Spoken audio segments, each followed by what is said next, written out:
this is the Development Review Board for Burlington for May 17th. And I will note that we take up items as they are on the agenda. And when we call each item, applicants and other people who want to speak on the item will be allowed to participate in the meeting and to speak, and they will be sworn in as appropriate for each agenda item. I will leave it at that at the moment. Communications, everything is posted online at this point, I believe. As far as I know, yep. And minutes, I don't remember if there are other minutes. Are there, Joseph, are there minutes posted? Joseph. Maybe Joseph concentrating right now. You'll want to check with Scott. I did upload them to the hard drive. Okay. The draft minutes online are current, Brad. Okay, good. I will say on the agenda that there are 3 items on the agenda that are requests to be changed or modified or not acted upon tonight. Yep. I will just, for the record right now, note that they are, we'll get to them when they come up on the agenda, but 23 North Champlain Street, 69 Monroe Street, and 228 Maple Street. Those 3 items will most likely not be heard tonight.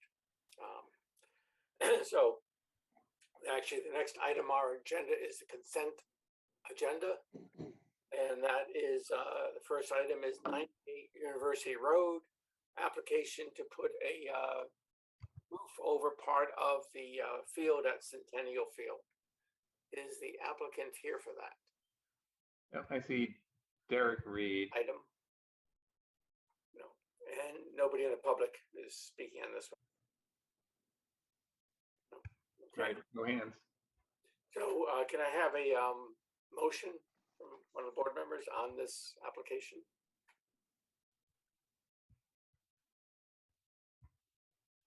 I'll make a motion.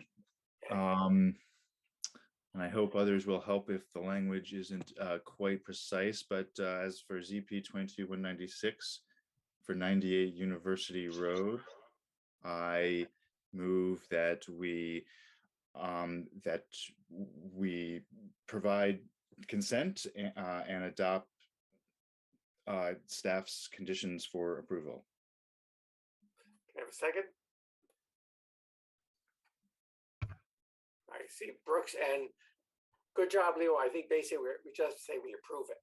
We approve it. Okay. Any other discussion? All in favor?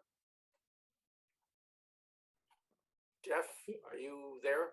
Hi, sorry, I'm having some technical difficulties. I'll have my video on in a minute, but. Okay, so are you voting for this one or are you abstaining at this point?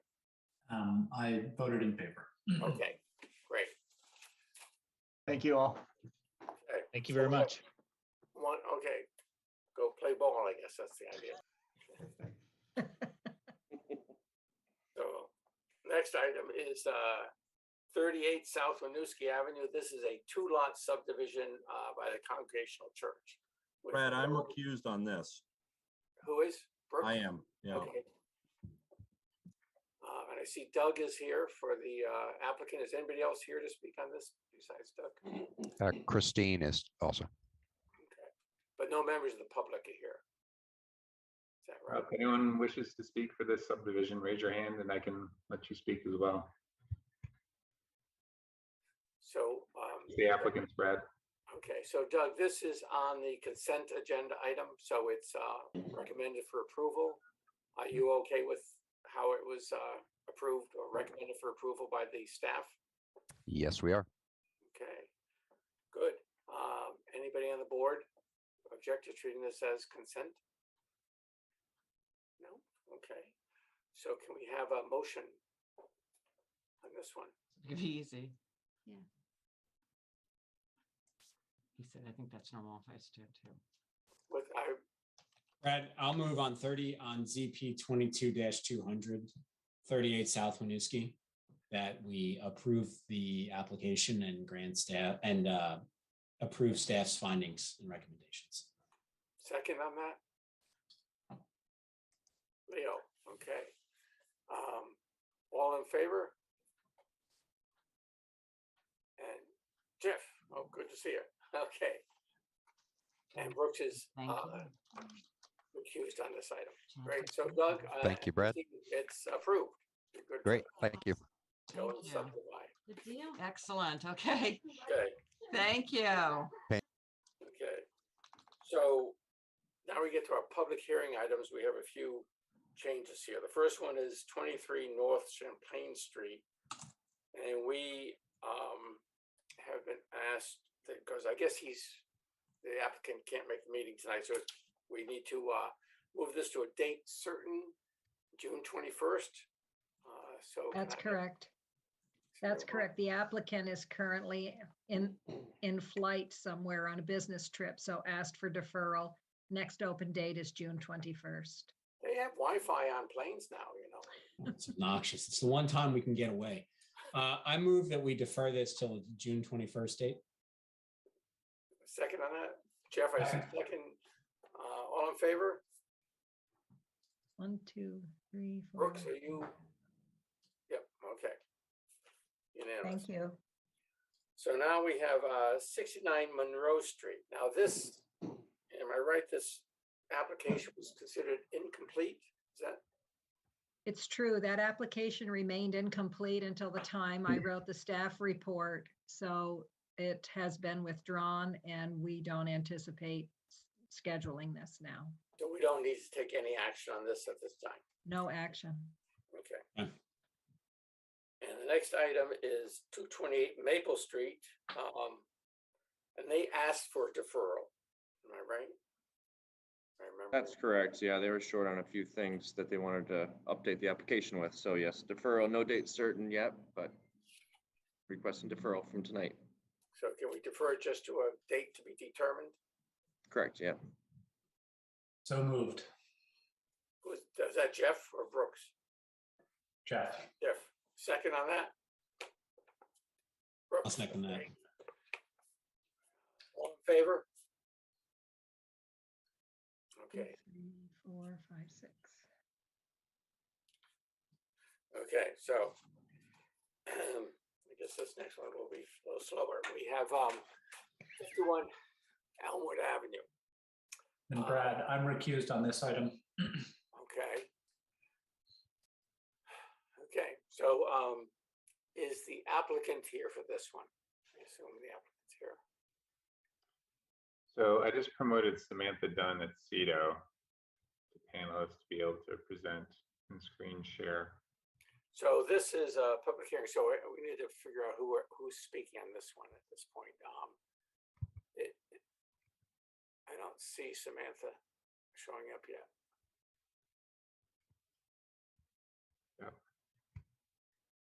CEDO, okay. So is that Samantha? Samantha's separate. I just pressed the button for her as well. There's a number of folks in the public who wish to speak on this item as well, Brad. Okay, just remember who the applicant is at this point. So this, I guess I'm going to ask that for everybody, when you speak, if you can introduce yourselves, say who you are and who you're with. We'll deal with the applicant team first, but then there's members of the public also, right? Yeah. So how do you want to do this, Brad? I think let's start with the presentation by the applicant, and I'll swear them in, and then we'll, at some point, we'll switch and have the public, Okay. you know, who's participating in that, and swear them in at that time. So I see 4 members of the applicant team here now. If you could all swear that you would tell the truth and whole truth under pain and penalty of perjury. I do. Okay, so I think, I guess I'm going to say one other thing here, which may be as much for the benefit of the public as the board here. This is one of those things that this is limitations on municipal bylaws. That our review of this is limited with respect to location, size, height, building bulk, yards, courts, setbacks, density of buildings, off-street parking, loading facilities, traffic, noise, lighting, landscaping, screening requirements, and only to the extent that regulations do not have the effect of interfering with the intended functional use. It's sort of a mouthful. I'm not sure everybody knows exactly what that means, but generally our review of these municipal projects, usually it's schools, the university that this comes into play, but it's in play here too. So I'll just throw that out there just for the board and for the applicant and for the Okay. public to keep that in mind. Saying that, whoever wants to start from the applicant team. Sure. My name is Samantha Dunn. I'm the Assistant Director for Community Works in the CEDO office at the City of Burlington. And I've been leading the Elmwood Ave Emergency Shelter Community Initiative for Can the I interrupt for a sec? Is there any way that you could do this without so much of an echo? It's very hard to hear you in that echo chamber there. I don't have some. I can try and mute.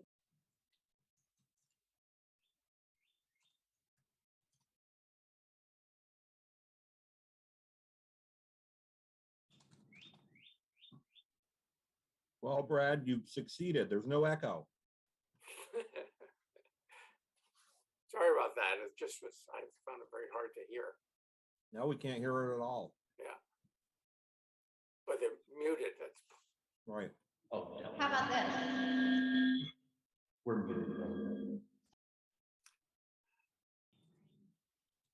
well, I guess we'll just have to do the best we can with it then. That. No, go back to the way it was then. Sorry about that. It's just. Go to how it was. Okay. Sorry, I think that's just the quality of our space. So again, my name is Samantha Dunn, Assistant Director for Community Works at CEDO, leading the Elmwood Emergency Shelter Community Project for the city. I'm joined here by CEDO Director Brian Pine and Architect Sam Beal. We're all going to do a little speaking. I'm just going to give a high-level overview of the project, or Brian and I are, and then pass it to Sam to walk through some of the architectural things on the site. I think I wanted to start just by saying this emergency shelter community is the project we're talking about tonight, but it's just one component of a 10-point plan that came out of the mayor's office in December to ensure housing as a human right in Burlington. And I think Brian wanted to just speak a little bit to the other components of that plan, because it's important to understand this emergency shelter community in the context of a larger plan for addressing housing in the city of Burlington. Thank you. And Brian Pine, the Director of the Community and Economic Development Office.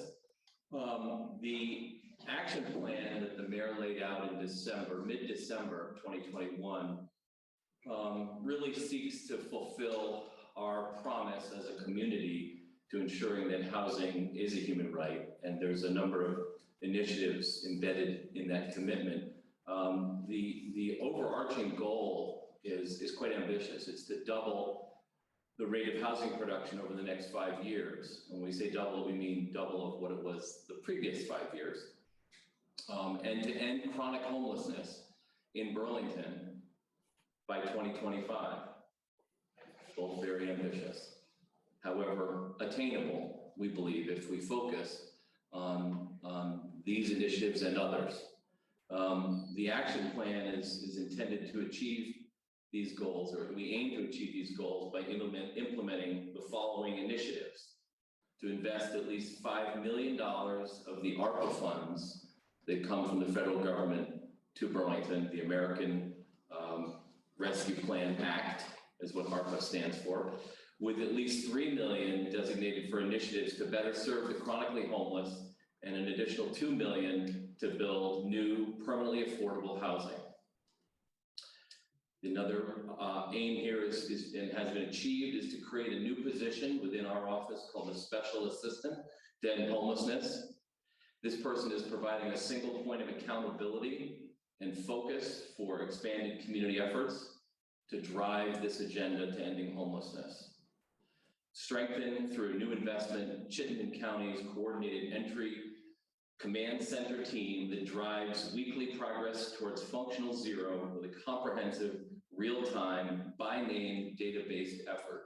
This is an effort that has been used in other jurisdictions and is how you actually can get to functional zero in terms of homelessness, something we've never actually done in Burlington. So this is a completely new approach for Burlington. Support the creation of 78 new homes for formerly homeless residents. This is a share of the regional goal by partnering with our affordable housing developers that you as a DRB are familiar with because they bring projects to you. To invest in up to 30 shelter pods and related infrastructure to create a new low barrier facility in 2022, which this allocation for this purpose was approved unanimously by the city council, I would add. To set a goal to support the creation of 1,250 total homes in our city, including 312 permanently affordable homes by the end of 2026. This is part of the regional effort that's known as Building Homes Together 2.0. Fully funding the Housing Trust Fund for the first time in quite a few years to the voter approved level that was approved by the voters in 2020, but was not enacted because COVID arrived within days, a couple weeks after that vote occurred. So in fiscal year 2023, the Housing Trust Fund will double its funding from $250,000 a year to $500,000 of local funding, which doesn't sound like much, but when you look at the level of project leverage that we get, dollar leverage, it's quite remarkable what we've accomplished with the Housing Trust Fund. These next three items are really more policy level, and they are to expand, open new housing opportunities through the creation of a new mixed-use enterprise innovation district in a portion of the South End, not the entire South End, but a discrete defined portion, opening new on-campus university student housing opportunities by rezoning the former Trinity campus to reduce UVM's pressure on the housing market. And lastly, to open new housing opportunities citywide through what we refer to as the missing middle zoning reforms, which will expand opportunities for new homes to be created in every neighborhood in our city in ways that reflect the character of these parts of our city. So I would just close in my remarks here by saying that the shelter project that's proposed before you today needs to be viewed in the context of this overall plan, not as a standalone project, even though the DRB will be looking at it from the perspective as a standalone, but it ought not to be viewed as a substitute for a more comprehensive housing action plan that I just laid out. It really ought to be viewed in the context of that more comprehensive approach. And we just wanted to provide that background to help frame this project. Great. Thanks, Brian. So yeah, I think this is also an overview of what's in the application. This project is proposed for the existing Elmwood Avenue parking lot. The Public Works Commission approved the use of the parking lot for this use for up to 36 months. And the City Council followed up and did the same thing. So we've got approval from both Public Works Commission and City Council to operate really, so it's a temporary emergency community shelter on the site, and it's being designed in that way because it's just a piece of the overall context. We're not building housing, and what we're trying to achieve as a city is housing for everybody. So this is really an interim bridge solution while we ramp up the production of the units that are needed and the other services and staffing that's required to get everybody into permanent housing. So this is meant to be a temporary emergency community. It includes a one community building that will serve as a community resource center that was recently operating out of the VFW. That lease expired on April 30th, partially because that site is hopefully moving forward to be redeveloped into permanently affordable housing. So the Community Resource Center is operating sort of mobily until it lands in this home.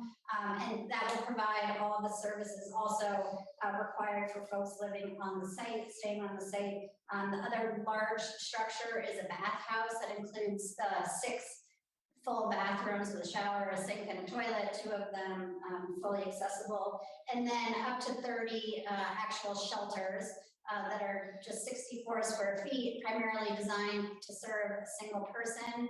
Up to 5 of them have the ability to add a bed because we know that some people, there are couples that really prefer to be in one shelter together.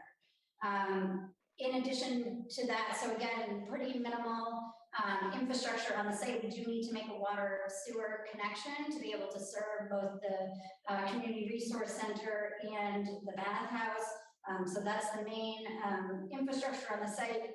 Site already has a fence on 3 sides, and we'll be adding a fence, not right on the sidewalk as you'll see, but set back a little bit on the east side along Elmwood Ave to create a secure community.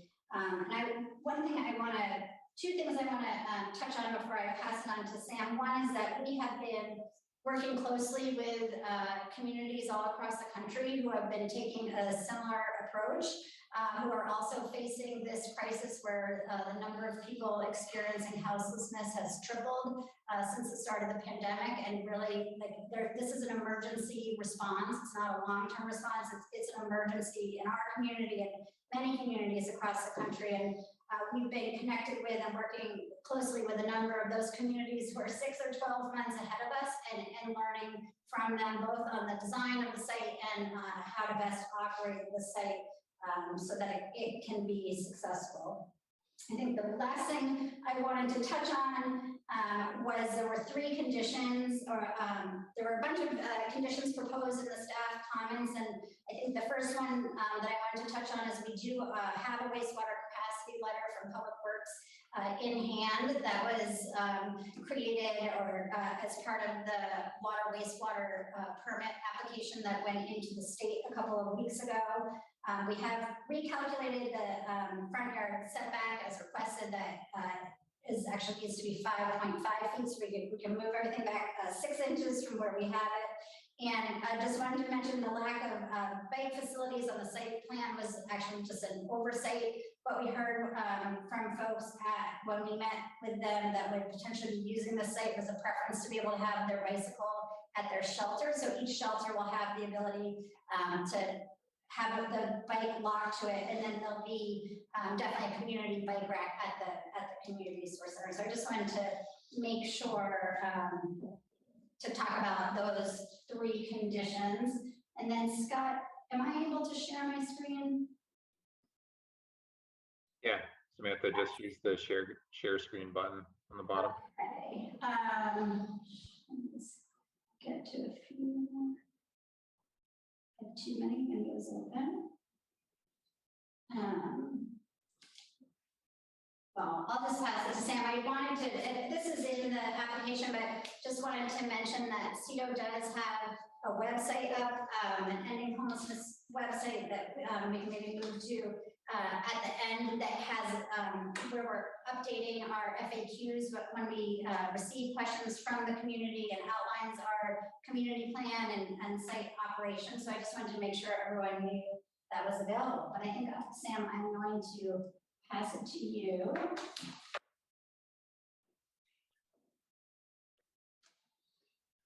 So full screen.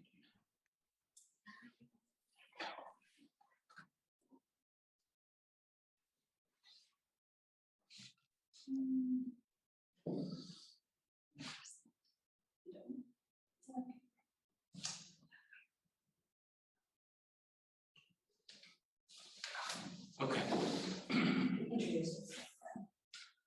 We're seeing your screen right now. Do you know that? Samantha, we're seeing your screen, which is Yes. So you see the slides. My name is Sam Beal. I'm a principal at Duncan Wisniewski Architecture. Our firm has a long history led by by Bob Duncan and Michael Winooski, A History of Design for Vulnerable Populations, whether that's folks experiencing houselessness or seniors or mental health. And you can see that in our work with Scott Cox Spectrum, the Howard Center. Most recently, I have been working on the COTS Day Station, as well as an emergency shelter at the Groundworks Collaborative in Brattleboro.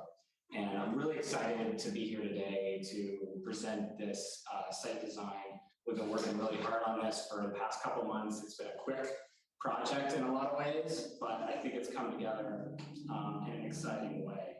And so while I'm the one presenting to you today, the work I'm showing is representative of a lot of work from other partners that are not here. Namely David Pill from Shelburne is an architect and he, along with Peter Schneider, have been instrumental in putting together drawings for the Community Resource Center and bathroom facility. And then on the city side, Samantha Dunn and Marcella Range have been super helpful as we've been assembling this work. And so the slide you first see here, clearly is something being woven together. And that's really the buttress of what we've been thinking about with this site plan. We're trying to take our neighbors who are experiencing houselessness, who are not currently being supported within our community, and try to weave together an infrastructure and an operational capacity to help support them on that path towards having a permanent home. And so that metaphor of weaving is both an intentional image for you to hold in your head, but also something that will play out on site. And so what you see here is our existing site conditions. We have a parking lot that's in poor repair. That's no slight on the city. It just is in need of some pothole repair. And so it's a parking lot. It's not a suitable place for human habitation yet. And so our first step is really to address these current problems. So you can see in that image on the left that we have some potholes, some cracking in the paving. And on the right is a product from Master Seal called Color Pave. And it's intended to seal driveways. But what's really interesting about it is it comes in different tints of color. And so we're proposing this sandstone color in part to seal the parking lot and make it a suitable place for human habitation, but also to take it away from feeling like asphalt. And so create that clean canvas for the project. And so as we prepare the canvas, our first pass of the shuttle on the loom, forgive me this metaphor, I'll be done with it soon. But our first pass is creating this entrance into the site. And so fire, ambulance services want to have access to the middle of the site, understandably so. We also need access to the site to create the opportunity to bring the buildings in. Both the main buildings as well as the shelters are demountable and will be sitting on temporary footings. And so we need that access into the site. You can see here, this is images from your packet, elevations, both of the Community Resource Center and the bathroom facility. Those are incredibly important parts of the infrastructure of the overall site plan. So as Samantha alluded to, the CRC and the bathroom pavilion are both oriented towards the east side of the site. That's for obvious reasons. We want to be as close to the infrastructure on the road as we can to create efficient connections for water and wastewater. On the southeast portion of the site, you can see some limited parking for staff, as well as a designated area for trash and recycling. Both the CRC and the bathroom pavilion will be slightly elevated. That's what the decks are intended to mediate between the ground plane and that elevated first floor. So once we've created that infrastructure along the east side, the next step is really to weave together some pedestrian circulation on the back half of the site. And so this is where my metaphor starts to become a little bit more real. We're weaving these streets in with the yellow designating the emergency access, and a way to create some visual interest on the site and help orient and wayfind people who are entering the village. We're also proposing that we extend this paint into the public right-of-way along the sidewalk. because we don't view this as a disconnected piece of Burlington, but rather part of the city. And so that's a deliberate and intentional extension of that paint into the city. So forgive me again, but we have this canvas and we have art and we are working with local artists, but I was inspired both by, Pete Mondrian, who you see on the left, Broadway Boogie Woogie, as well as paintings on the right by Agnes Martin, who was an incredibly important minimalist artist from the 20th century, and really being interested in how we weave these different colors together, creating that grid, but also allowing for place for the human hand. And so part of that is creating these neighborhoods. And so I'm calling a neighborhood as really a cluster of 4 individual shelters that face one another, but that each one of those circles represents a cluster of 4. And so now is when I'm going to talk a little bit about some of the outreach we did. We visited the Community Resource Center to meet with potential users of the site, which was a really moving experience. I think Samantha and I both had some trepidation about how it would go, but we were almost universally accepted in terms of that process, and people were excited about both the project, people were asking about signing up, and so there's a lot of excitement within the community, I think, about our designs. But we went to that meeting without having any firm site plans. And so we talked with many individuals about the layout of the shelter, the layout of the site, got a lot of input. One thing in particular that we incorporated, one individual pulled me aside and took me over to the flag.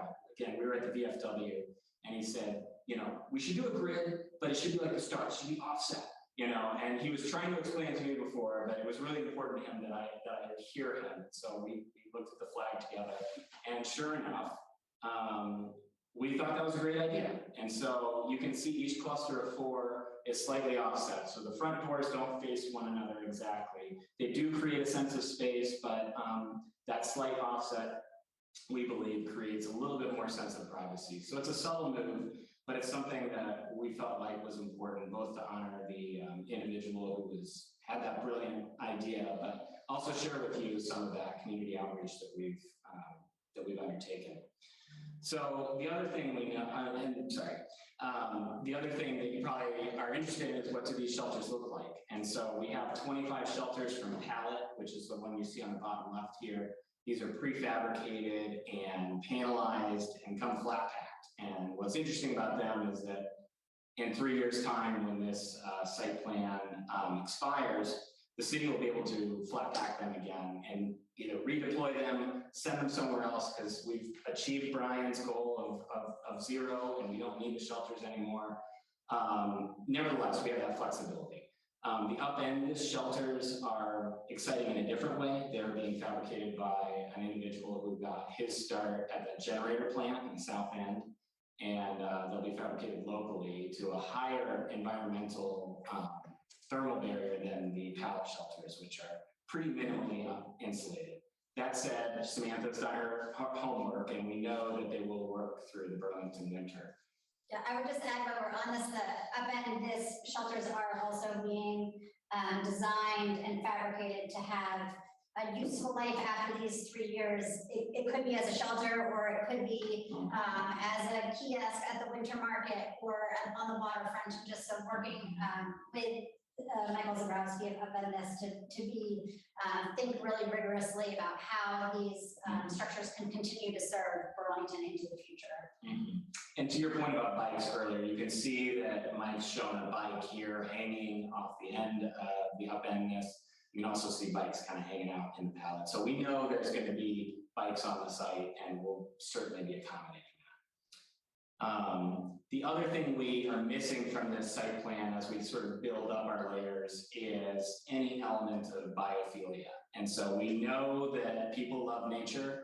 We know that it's important. And we heard that when we were at the CRC, people saying they want to grow things, they want to get their hands in the soil. We know there's bacteria in the soil that emit gases that make us feel better. So this is an important thing as part of the site. These are Vigo planters on the left side. They are one element If we're looking for more opportunities to garden because of the asphalt nature, some soilless gardening like straw bales could potentially be another opportunity to increase green space. And so we've used these planters strategically to create private spaces in between the shelters so that we, in a gentle way, direct folks to only use the quote unquote streets. We've also created a garden space in the south side of the site in the middle, in part to create a buffer between the bathroom facility and shelters. And then using planters in a variety of other places to increase the amount of green on the site. Lastly, as Samantha alluded to, we have 3 sides of a chain link fence. It's in perfectly good shape, but it's not a beautiful thing. And so we're proposing a variety of different ways to decorate that fence and create a little bit more privacy. One are these bamboo slats that you see here. Another are these cups that maybe you've seen before, but they can be inserted into the chain link fence and create interesting patterns using color. We're also working with a local artist to create some art that would be mounted on the chain link fence. The last side of the site is going to be a privacy 6-foot cedar privacy fence, and that will run from the south side across the bathroom pavilion around the dumpster enclosure. There will be a gate accessible for fire, and then another gate at the CRC controlled by staff within the CRC to sort of close off that east side of the site. And so it's important to us to create that sense of safety and security within the community. I think I know from talking to neighbors that there are people who are afraid of the houseless community and view them as a source of crime, but the truth is that they're more often the victims of crime. And so I think it's really important that we create this sense of privacy and control within the site to help try to mitigate that risk. So in closing, I'll say that we are trying to create this sense of community, both through that sense of enclosure, but also creating this space within the middle of the site. And that's what this last piece of interwoven green is meant to elucidate, is that there is this interior space for people to gather outside. We don't know exactly how it will be used, and that's intentional. While I'm excited about this design, and I think it's a good design, it's not complete. And we want to leave room for both the operators as well as the people who will be living here to leave their mark as well. And so while we have, I think, a great first step, this is not a complete design, and we look forward to seeing it evolve as we proceed into construction. Thank you for your time. There's one thing you didn't, I don't think, unless I missed it, site lighting. Can you go through that? Oh yeah, sure, of course. So there are 2 existing site lights on the site, here and here. They live in the median. And there will be lights, wall packs on both the bath pavilion as well as the CRC. Furthermore, on the upendus pods, they also have wall packs that will light, and we'll deliberately have one of those within each neighborhood to create a little bit of light at each neighborhood. And so I would just say the existing site lights have been designed to light the entire site. So that's right. We know that there is adequate light on the site, but and we'll probably be continuing to work like adding solar lights along the walkways and things like that. But the light, only additional lighting infrastructure is at each doorway of the bathhouse and the community resource center. And as Sam said, it's actually in an overhang, a downlight in the upendus shelters. Is the intention to leave those 2 lights on 24 hours a day or whatever, all night, or? I think they'll operate the way that they do now, and we'll, we'll figure out, make sure we understand what's working. I think that is going to be, I think the way the site has been laid out would allow those to stay on without getting in people's eyes while they're trying to sleep. Okay, so that's the end of your presentation, just to. Yes, thank you. Okay. And so maybe we'll have some questions from the board. Can we get back to seeing the board members.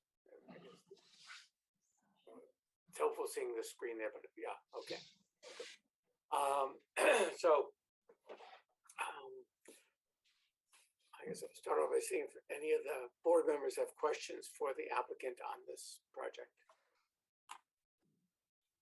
Yes, I do. I'm curious about generally how. Decisions of the zoning, just so we can answer in the most helpful way. I think it's going to be wide ranging, to tell you the truth, because as I said in the beginning, our actual purview is pretty limited in this. But I think in terms of public information, it's helpful to have some of these questions. So, okay. And Scott, I would ask if it's possible for you to make Marcella a panelist to help answer some of the questions about operations. Okay. Give me a sec to find her. I just found her.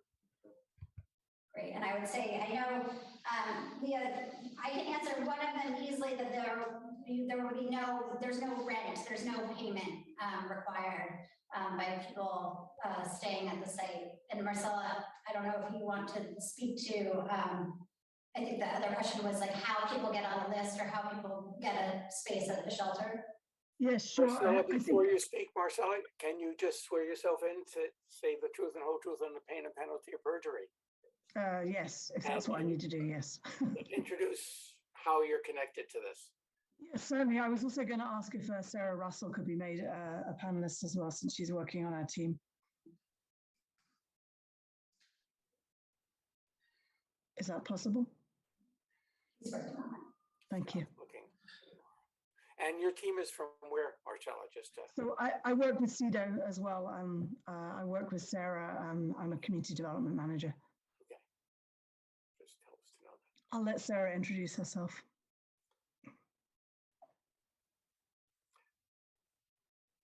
Oh, Sarah, I will swear you in too. That do you swear to tell the truth and whole truth on the pain and penalty of perjury?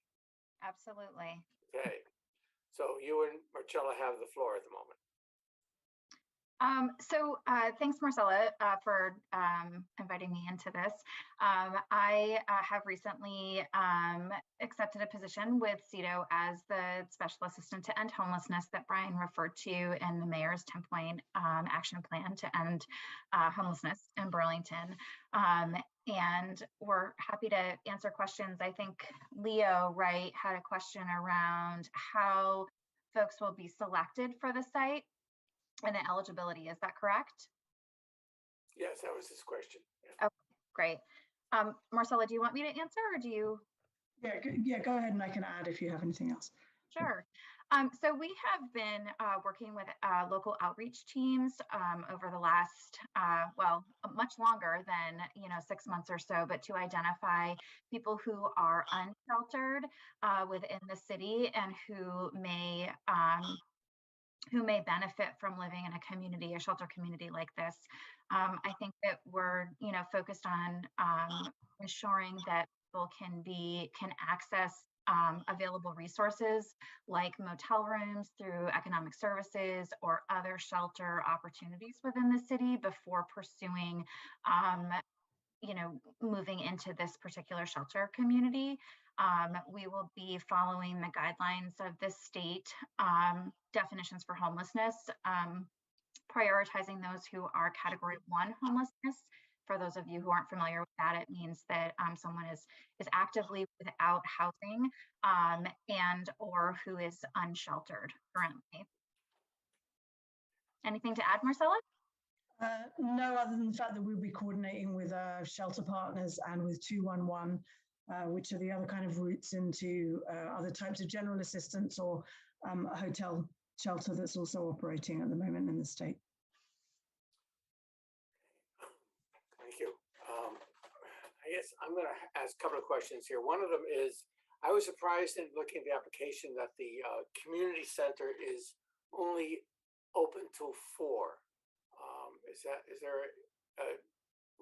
I'm just thinking of, you've got 24-hour day people living there, and you've got this center that is the only community space there in the middle of winter.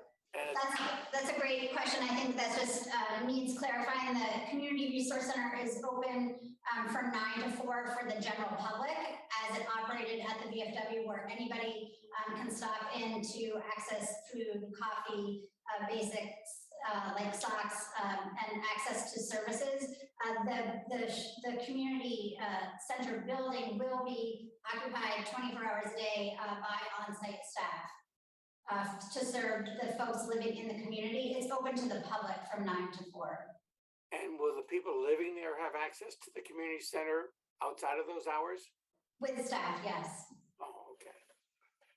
Thank you. That helps. I guess I'm also going to have a question for you on the fencing. I think and I don't know how this will work, but typically fencing is I don't know how it's exactly expressed, but I believe the requirement of fencing is that the good side goes to the neighbor. In jargon like that, I think that's the case. And so your bamboo that you're putting on there, and I don't have a clear picture of exactly what you showed 3 different kind of fencing. Is the whole fencing going to be all bamboo around the whole lot, or is it just part of it, or? Are we? Yeah. So I think those details aren't quite fleshed out yet, Brad. I think the goal is to use all the techniques we presented in an interesting way to create a good sense of enclosure. So that bamboo would be supplementary to the existing chain link fence. I suppose if the intention is to have the good side out, we might mount it to the outside of the chain link fence rather than the inside, or perhaps we buy 2 layers and we sandwich the chain link fence. That bamboo fencing is quite inexpensive, so I think we can accommodate that goal one way or another.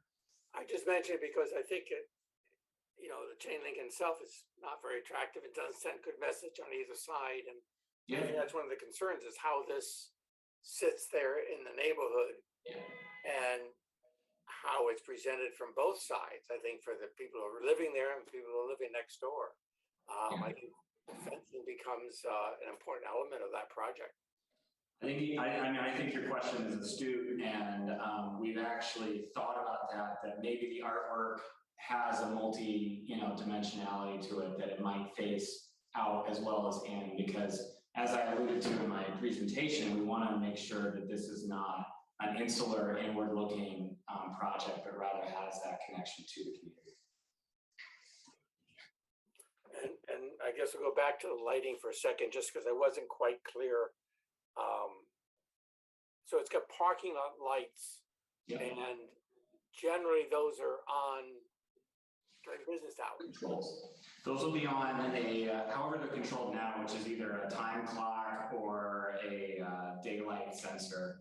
And the intention right now is that those will operate the same way. So those lights would be on, basically at night for general illumination for safety.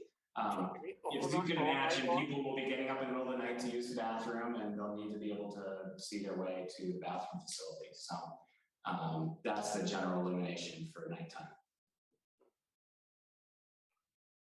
Seems like overkill to get to the bathroom. In terms of a lighting design, I know your budget's limited, I'm sure, but I think if we had more money and Samantha said I could do whatever I want, then I'd probably come up with a different lighting scheme. But I think we're working with what we've got to try to create something that meets our budget. You may have said this too. I'm also curious. How are these pods heated? So the pallet shelters are going to be climate conditioned with electric resistance heat and a small portable air conditioner, which we all are not happy about because that's a pretty significant investment in electrons. But we are looking at the opportunities to add heat pumps. But again, this is a budget challenge as well as a temporary emergency shelter. So we're trying to balance all of those costs as we develop it.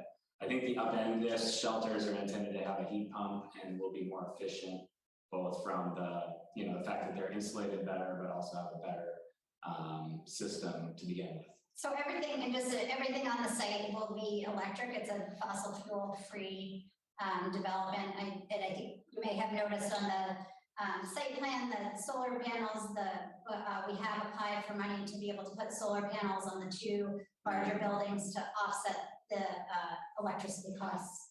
Thank you.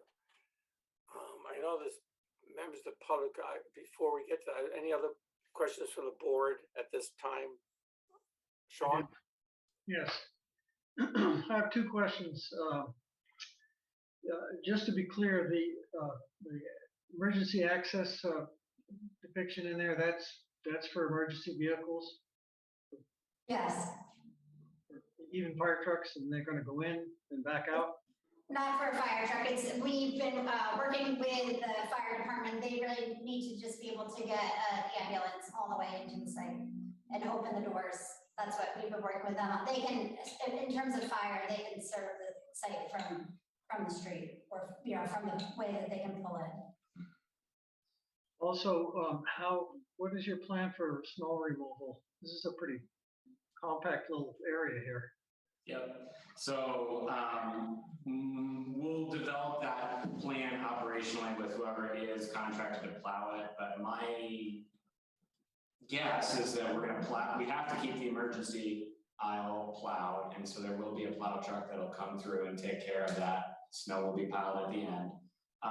The streets and the rest of the pedestrian circulation will probably be cleared using a mixture of snow shovels and a snowblower. And like the rest of us in our neighborhood, it's not always easy if it snows a lot, but I think it's doable.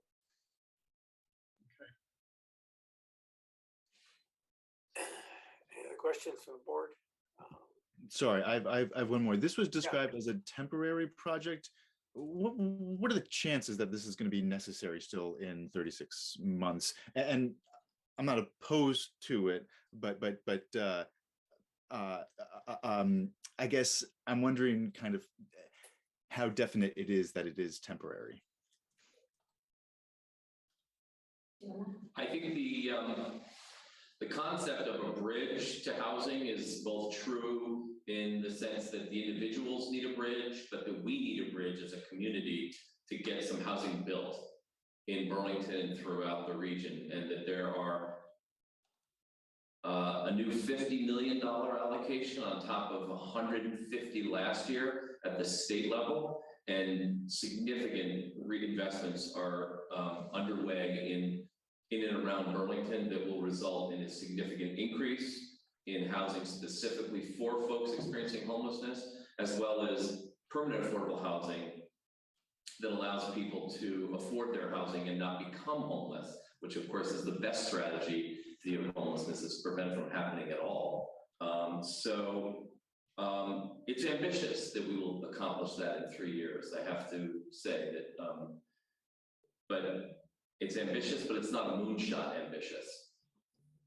So that question does bring up another one for us. If it's described as a temporary project, if we were to approve it, are we approving it for a temporary period of time, or like we would approve a house? It's approved, it's built. Scott? So in the findings, AJ, it talks about it's valid for 3 years. I guess kind of getting at Leo's question, if that needs to be extended, they would need to come back before the board. The applicant's clear on that? You're okay with that? Yes, because we would also need, we also would need to return to the city council and the Public Works Commission. And I think, I think that's clear. And I do believe that we will no longer, at the end of 36 months, need 30 individual shelters on the site. Might be possible that we relocate to a different, smaller site, or we learn something. We're still sheltering folks in a different way, but right now it is absolutely the city's intention to operate on this site for no more than 36 months. Okay. I also think it's important. Yeah, I also think it's important to note that the city has made a significant investment in increasing capacity for coordinated entry, which is the community agreed upon method for which we identify and prioritize households for housing placement. So I think that in addition to this emergency shelter community that we're working on, we're also on a separate track working to really increase the capacity of our infrastructure to be able to connect households to permanent housing at the same time. So this isn't just a, Band-Aid on a challenge. This is really part of a plan to move us forward as a community, ensuring that we can move as many people as possible into permanently affordable housing that is service enriched to meet their needs as well. Scott, so there's members of the public who are wanting to speak. Is that, I'm assuming that's correct? Yeah, it looks like we have maybe 30, give or take, Okay. including 6 with their hands raised right now. Okay, so just as process, so we're going to have the public speak, and I'll just ask the applicant at the end of, we're not going to try to answer the questions as they come up, but after we hear from the public, then I think we come back to the applicant to have them respond to some of the issues that the public may have raised. And if it's 6, I think we're okay. If it's 30, I think we may do a timer on it. So let's see how many people are wanting to speak. Can you get a sense of that, Scott? So if you'd like to speak on this item, raise your hand, please, and we can swear you all in.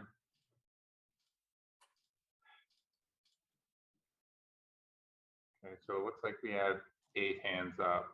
So I'll let all 8, now we have 9. So I'll let all 9 speak, Brad, and you can swear them in.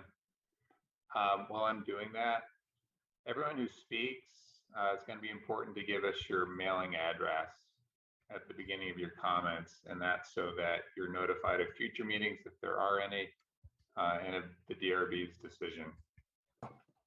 And I am going to just ask for people who speak to just be a little conscious of time. Try not to repeat each other if you can. And I'd like to keep the comments to 3 or 4 minutes.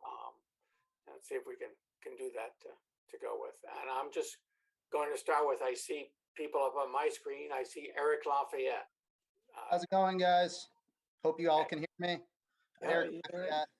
I live at 183 Killarney Drive in Burlington, Vermont. I'm a property manager for the 2 residential apartment buildings across the street that my mom owns. I'm very concerned about this building and the structure going in across the street. I'm also very concerned with the temporary status that has been put upon this. As you noticed, nobody from CEDO wanted to commit to any temporary timelines under perjury, and they did not give any guidelines for what we remove or keep those there. This does not seem temporary. The mayor has mentioned that this is a no barrier shelter, so people will be allowed to use drugs and alcohol, effectively breaking the law. We cannot allow structures with the intent to allow people to break the law. I mentioned this due to safety and the people around it. This does not seem like it fits within the residential neighborhood of this space. I mean, the mass, the scale, the building codes. I actually recommend that everybody Google Oakland pallet community fire. A lot of these pallets communities are, they're highly flammable. They're made out of plastic. They do not meet the building codes of the city. They are not safe. They do not meet energy code. I know they're, carbon fuel free, but that does not mean that they meet Vermont energy code. They do not. What else can I go? Just the size of it. And I think that the general intent of the design review board is to make sure that, it complements its context and its environment, which just does not seem to do either of those. It does not fit within the design of the community. These are all 100+ year buildings around here with a lot of architectural integrity. I don't see how plastic sheds meet that. That goes with promotes Burlington architectural and design elements. These do not seem to be temporary. They do not incorporate climate sensitive, environmentally conscious design. Unfortunately, plastic buildings that do not have the envelope design construction meet it. And they don't seem to meet ADA requirements. I mean, I just think up and down with the design review board, And what you guys are there for is to make sure that stuff like this does not get put into neighborhoods. And that's what the whole zoning purpose is about. And I just hope that you guys look at this very carefully. You guys look at the building, the design, the timeline. And I guess my last part of it is it's just disappointing that they chose to put it in this neighborhood. It seems like an example of structural racism or white supremacy, however you want to put it, but just the ability to go through and put this very undesirable project in your lowest income, most marginalized community, where you know you're not going to have a lot of pushback, to me seems like a very, I don't know, it just seems like something as a design review board and what you've seen in construction of cities over a long time, you usually don't put the most undesirable developments in your poorest communities that are already suffering a lot with crime and other issues. So it's just disappointing that they chose this location, and it seems like it perpetuates a long-standing history of putting these things in areas where you're not going to have the most pushback. And I know just specifically, I do have tenants across the street, non-English speaking ones that can't be here, multi-generational families. They are concerned about it. So I just want to thank you guys for your time and hope for your consideration and putting this here and meeting the size, scale, and all those things that go into your guys' review process. And I'm just, because I see all these hands at once, I'm just going to go through the order I see it on my screen. I see Wanda Hines. Sorry, Brad, do we need to swear in the members of the I public? thought Scott. Oh, sorry. For everybody and begin with. Am I right, Scott? Everyone, yeah, good point, Leo. I was wondering the same thing. Everyone can speak who needs to speak. If you want to swear everyone in collectively, Brad. Yeah, okay. Everybody wants to speak. If you would swear to tell the truth and whole truth on the pain and penalty of perjury, I'm gonna assume that by speaking that you were answering in the affirmative. Yes. Okay. Can we present alternative facts? I didn't hear that, but so I'm gonna again go in the order. Wanda Hines, are you there? And do you want to? Yes, can you hear me? Yes. Yes? Okay. Yes. Okay, am I swearing or am I speaking? You're speaking. You're speaking. Okay. You're Okay. affirmative about telling the truth. Okay. All right, my name is Wanda Hines. I'm going to speak with two caps. I've been a Old North End resident since the 60s. I grew up here. I have a home in the Old North End, over by the Boys and Girls Club, over behind. We have a lot of homeless population over behind Manhattan Drive. And so very familiar with the homeless population in Burlington over the years. And it's, well, to the point where last fall, I was awakened early in the morning because somebody was sleeping under my window and it was somebody homeless. And so on one hand, I really would welcome the opportunity, this opportunity for the city and homeless populations. And I'm also here as the director of JUMP, the Joint Urban Ministry Project. And for the last couple of years, we've been sitting, or I've been serving, representing on the board of the steering committee of the Chittenden County Homeless Alliance. And so when this project came up, it really captured our attention. We serve 20% of our population, our homeless populations, but it captured my attention because we will be feeling the impact of the pod shelter being right there. But that was all the more reason with the 28 supporting faith communities that, you know, we've began to really take a look at how we deliver our services and how we've been impacted by COVID. We know that when COVID first happened, for a month, we were unable to serve homeless populations because they didn't have a residential address.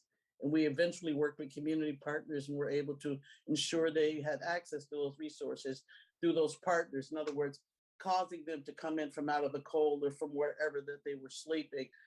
We strongly believe that if these said populations have access to basic essential needs, that bad behaviors may not be the case. But even more so, I think about, I mean, there are a lot of moving pieces here, and I agree, and reading a lot of the material, all the material pretty much, that it went quickly. Didn't it go quickly? I thought, oh, it was going to be June, and now it's going back. And so there are some bumps in the road, but it doesn't mean that we shouldn't embrace this opportunity, knowing the city's commitment towards homelessness. And when you think about the fact we have over 2,500 homeless people in Vermont, and 700 in Chittenden County, that is just a small, this 30. And I think about, one thing I like about program development, I like when it has a beginning and it has an end. This has a beginning and this has an end. And I think that it would be small risk. And yes, there's discomfort. And I can sympathize with McKinsey House.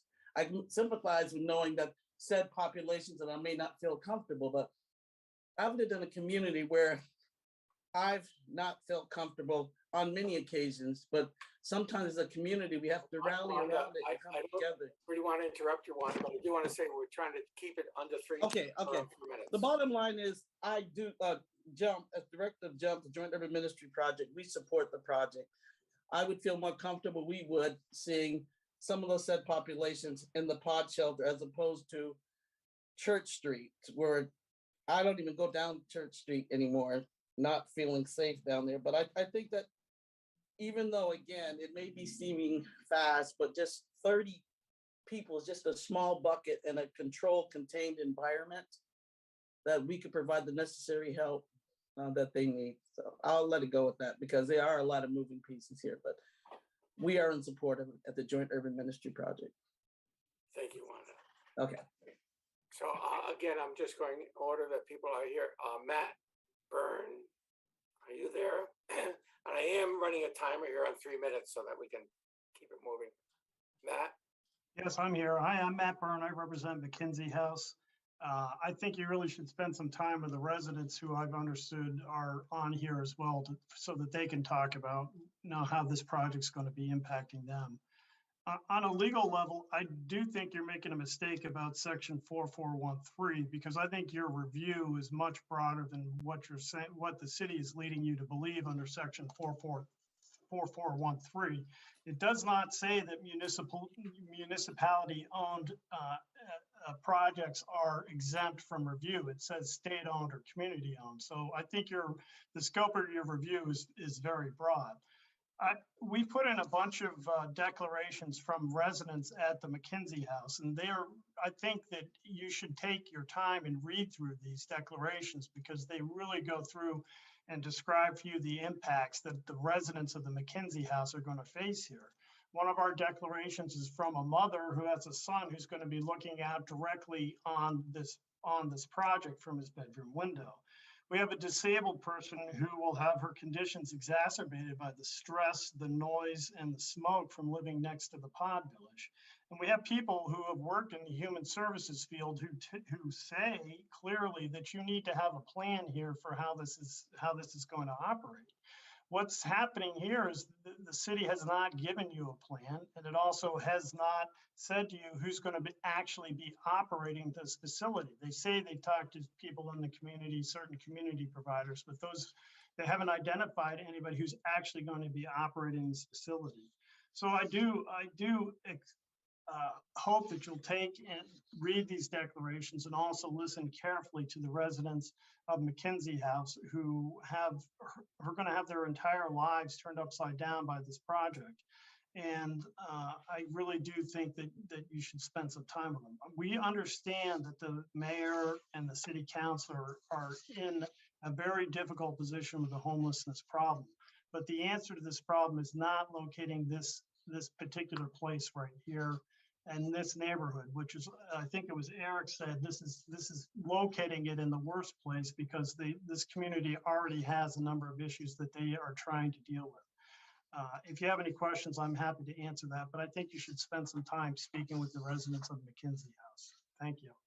Hey, Matt, this is AJ LaRosa. I have a question for you. Yeah, sure. I want to understand your point. You say 24 VSA 4413 doesn't exempt city projects from review. It's only state and community owned projects. Did I have that right? That's correct. Is there a case that you can point me to that clarifies that? I only know of the city of Montpelier case for the parking garage, but that one had a specific provision in the Burlington bylaws. I mean, not the Burlington, the Barry, I guess, or Montpelier Capitol Plaza bylaws that addressed and incorporated 4413. I'm curious if you know if that's been I don't answered. think it. Yeah, I don't think it's been addressed by the Vermont Supreme Court, and I don't think it's been addressed either by the Environmental Division. But I think reading the plain language of the statute, if the legislature wanted to say municipality owned, it would have. And I mean, the other point on this is that these are the city of Burlington's own regulations, right? They are the ones that pass them. They should have to comply with the regulations that they passed. And there is a lot of authority about how an administrative agency or a municipality has to comply with the regulations that it passes. The fact that they're not even willing to comply with their own regulations really, really should cause you to question this development. And we've put forth an extensive legal analysis as to why this does not meet the regulations, and you should take a look at that. Brad, if I might jump in just real quick. So we have precedent, including projects going to the DRB, city-owned managed projects that have been under the same statutory limitation. Also point out that the limitation really slims down Article 6. It's not affecting conditional use. And I understand that's a gray area, but we've asked that question and it's been answered that it can be conditional use, and so it is. Thank you. Okay, again, Molly Flanagan, are you there? Yes, thank you. I am Molly Flanagan. I'm at 59 LaFountain Street in Burlington, and I am a steering committee member with the Wards 2 and 3 Neighborhood Planning Association, or NPA. And I'm here to inform the DRB that at our May 12th meeting last week, our joint NPA voted to support a resolution that supports the shelter pod proposal. The support came after a lengthy discussion of the proposal and the process the city has undertaken to involve neighbors with this proposal. Many adjacent neighbors to the parking lot voiced their concerns about the level of notice and involvement they have had in the project to date, and many of them felt that it has been insufficient. As a result of the discussion, we ended up voting to support the following resolution. The vote was 23 in support and 8 against. The wording was, the Wards 2 and 3 Neighborhood Planning Assembly endorses the establishment of a temporary shelter pod village and community resource center on Elmwood Avenue to support the community members who are experiencing homelessness. And we require that the city take proactive efforts to keep abutting neighbors informed about development plans and activities at the site. That second part of the resolution was of critical importance to our conversation and support of the resolution. Many members of the NPA felt that they had been inadequately informed, and so the NPA requests improved communication with neighbors to continue our support. Thank you. Thank you, Molly. Okay, thank you. Michelle Borbas. Hi, this is Michelle Borbas. I live at 191 College Street. I wanted, sorry, my brain is kind of scattered right now. So one of the big things that was concerning was the lack of details on exactly how this is going to be operating and managed on a day-to-day basis, who's supervising, who's making sure that things are being taken care of. You know, I'm looking at your plans and it looks pretty on paper, and I'm a teacher, so I know what plans can look like on paper, but when reality strikes, that doesn't mean that's what happens and what actually comes out of what you've planned. So I'm looking at it going, okay, how are we going to make sure that they're putting the garbage in the garbage cans and in the recycling bins? Because I've seen homeless people literally standing 10 feet from a garbage can and throw stuff on the ground and walk away. How are we going to make sure that these bathrooms are kept clean? Because they're trashing the bathrooms over here in the park that's brand new. So a lot of this kind of day-to-day management is definitely a major concern. I know that this is the whole bridge the homeless into some kind of home down the line, but what is actually being done in the step-by-step process of making that a reality? You know, a lot of these homeless people did not end up homeless because they just decided to wake up one day and walk out their door and say, I'm not going to live in a house. They got there because of something that triggered that. Situational homelessness is different. We're not talking about a spouse died and they just fell on hard times. We're talking about people that have addictions and mental health. What is being done to actually prepare them for the responsibility of being in a home one day, beyond this pod, beyond these little shelters that we're giving them for free? Because nobody's paying my electric bill, that's for sure. And it's very frustrating as a person who's living in this community to see how they're getting stuff all the time and how they basically trash it. So I want to know, what is the steps that's actually being done to manage this, supervise this? What are their behavioral expectations? There's just a lot of details that are not being addressed on, here's the pods and we're putting them in, go for it. You know, whether you like it or not, this is what we're doing. And I think that's where a lot of the frustration in the community is coming from. We're not getting strategic answers and details that actually tell us what is happening and how it's going to happen. Thanks. Thanks, Michelle. I see Joe McGee. Ugh. Yeah. Is that Joe? Are you there, Joe McGee? No, I'll go on to Cooper Siegel. Cooper, are you able to? Yeah, go ahead. Cooper, you're muted right now. Hello? Yeah. Can you hear me? Hi, this is actually Alexander Twombly speaking on behalf of Cooper Siegel and myself. Okay. We live at 50 Elmwood Ave, which is just across the street from this. And I do just want, I'm coming on to speak today because I do just want to say, I do think the location picked is a complete like failure of urban planning. It's not a good site. I did a lot of research into other pod communities around the country that they based it off of, and none of the other ones are located in kind of a low-rise residential neighborhood such as this one. And I'm also a little concerned about, well, noise and security and traffic increases that this will bring to our neighborhood, because in earlier meetings, we did learn that the daytime shelter portion of this is expected to have up to 150 people a day attending it. And they didn't really do any kind of impact survey or like survey on the opinions of the surrounding neighbors before planning this and choosing the site. So yeah, that's just the concerns that we have here. Okay, thank you. Joe McGee, I see you're unmuted. I am. Sorry about that. I had to step away for a moment. Thank you all for taking the time to let the public speak tonight. Joe? Yep. So my address is 41 North Champlain Street. I am the city councilor for Ward 3, which this site is on the boundary of. And I'm speaking on behalf of Councillor Bergman for Ward 2 as well, who couldn't be here tonight, in support of this project. We have each canvassed the neighborhoods surrounding the site for the emergency shelter project. I've had several conversations with folks in Ward 3 who are excited that this project is coming, that this shelter community is being built. They're excited to volunteer to help put the pods together and continue to show up and bring food and supplies to help folks get back on their feet.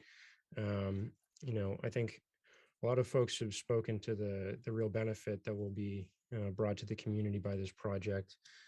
So I don't want to take up too much time here, but I did spend some time on the Pallet website, the company that manufactures the majority of the shelters that will be on the site. And I just wanted to read some of the statistics that came out of Aurora, Colorado, which is a suburb of Denver, and just some of the success that they've seen there. Since, I believe, July of last year, they built the shelter, the pod community in November. 101 people have been sheltered. 54% of those residents have obtained employment or employment services. 11 people have been moved into permanent housing. There have been 7 family reunifications, and 72% of residents have obtained benefits through the state. 91 of the residents have been able to obtain vital documents, which is a driver's license or a birth certificate, some of these essential things that folks need to get back on their feet, get access services and access employment in a way that's really not possible if you're worrying about where you're going to lay your head at night. And I just want to also add that I've heard from a number of folks over the last couple of weeks that are concerned about the increasing numbers of encampments that are showing up in the city as the state is beginning to spread the word about the changes to the parameters of the hotel shelter program. This is going to cause a real impact for a lot of folks that is going to lead to them losing shelter. And so it's very vital that we get this project started now and that it's implemented in time for not just later this summer, but as we get closer to the cold weather months. So we're not in a situation again where dozens of families and hundreds of folks are left with nowhere to go. So I just wanted to add that piece to this, and thank you all for taking the time tonight. Thank you. Christopher Hesley. Thank you, Mr. Rabinowitz. First, I'd like to recognize Director Pine and Ms. Dunn and the staff at CEDO for the project. I think this is definitely a step up than what we had seen last fall at Sears Lane. And I think it's an innovative, unique approach. I'd like to commend them for the creativity and bringing this forward for Burlington. I think it's a good concept, and I'd like to see it move forward, but I'm just not sure that this is the correct process or the correct site at this time. As some of the other speakers have commented out, when you deal with an issue like this, like such as the houselessness crisis, there's always going to be an element of NIMBYism going on. I don't want it in my backyard. We need to acknowledge that houselessness is a community problem. And in my view, the solution should be shared by all members of the community.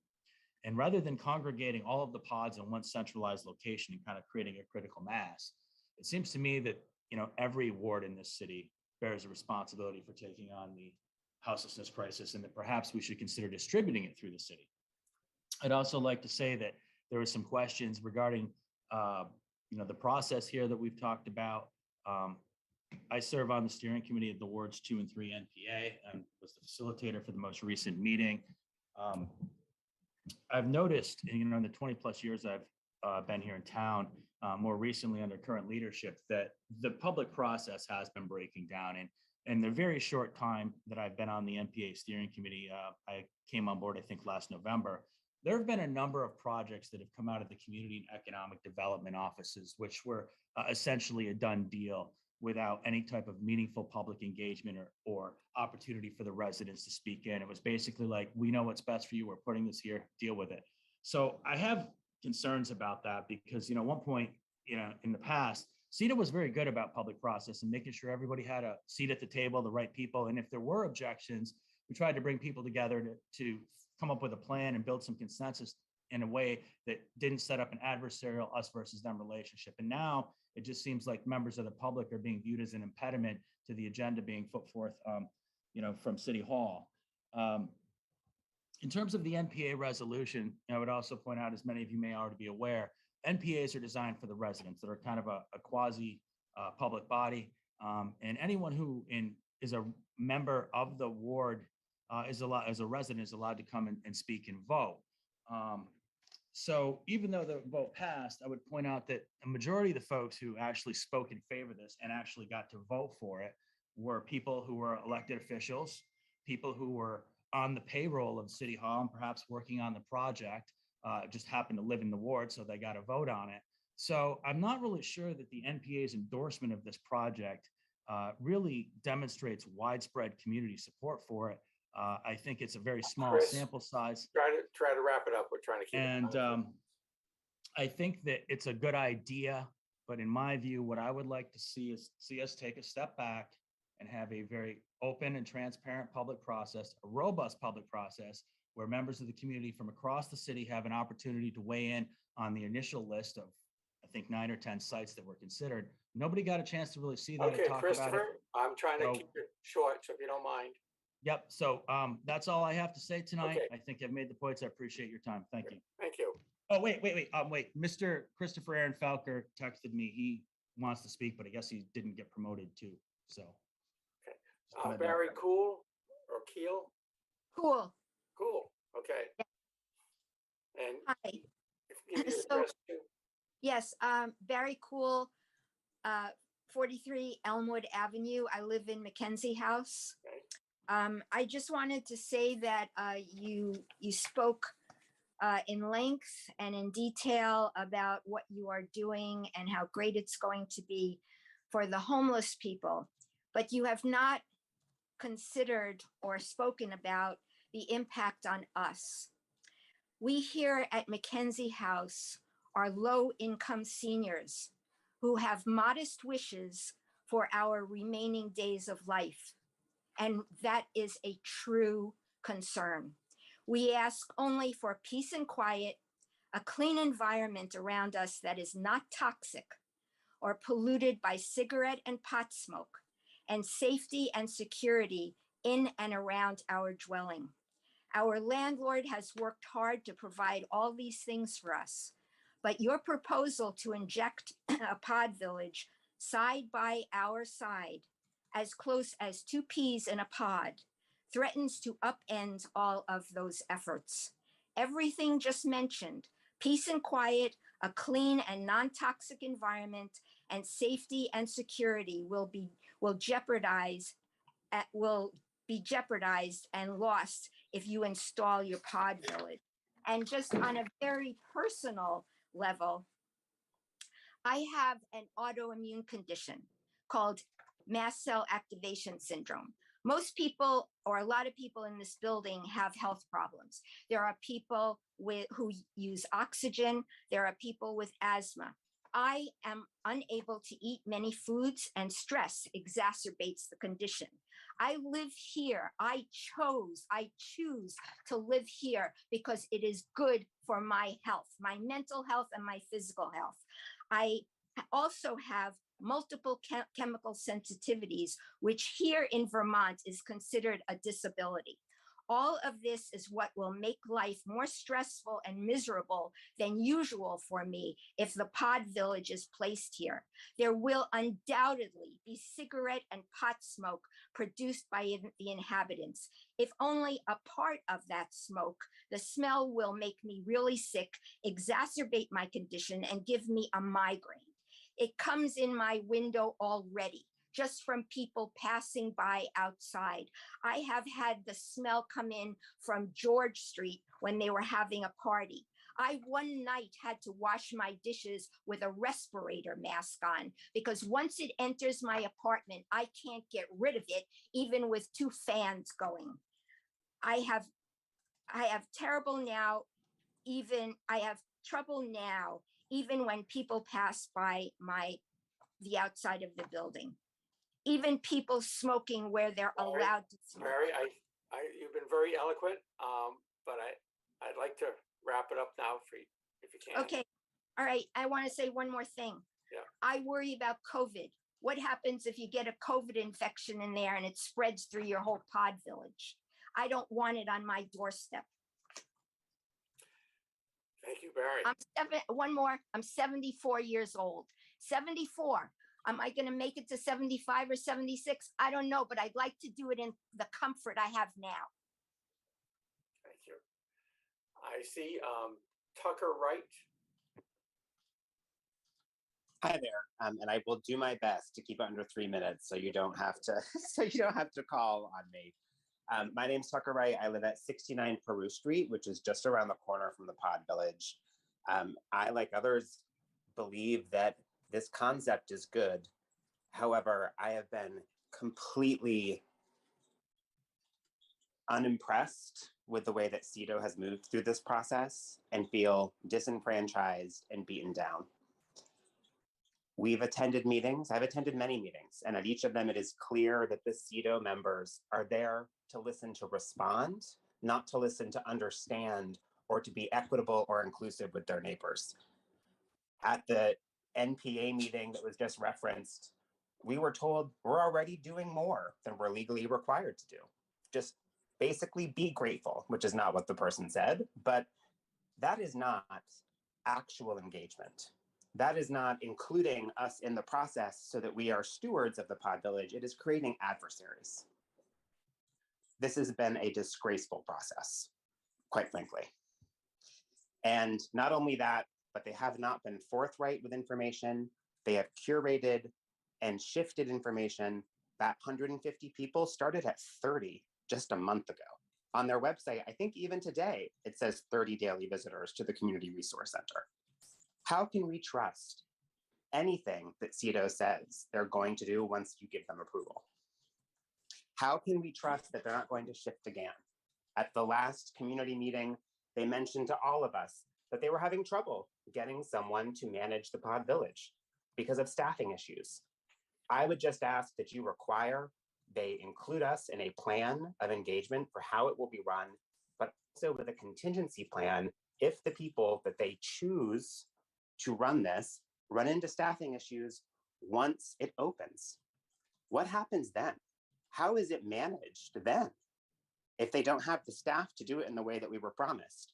And what happens to, quite frankly, the members of the pod village if it can no longer be staffed in a way that is appropriate? How can we approve this if none of this due diligence has been shared with the community or with you? How is that fair to the residents of the pod village if they have not prepped on what they're going to do if they cannot keep their commitments to the neighborhood? Where is that information? Why is it not on their website?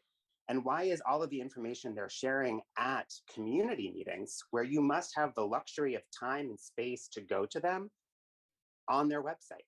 So many new pieces of information were shared just a few weeks ago, and none of it was on their website at the last NPA meeting.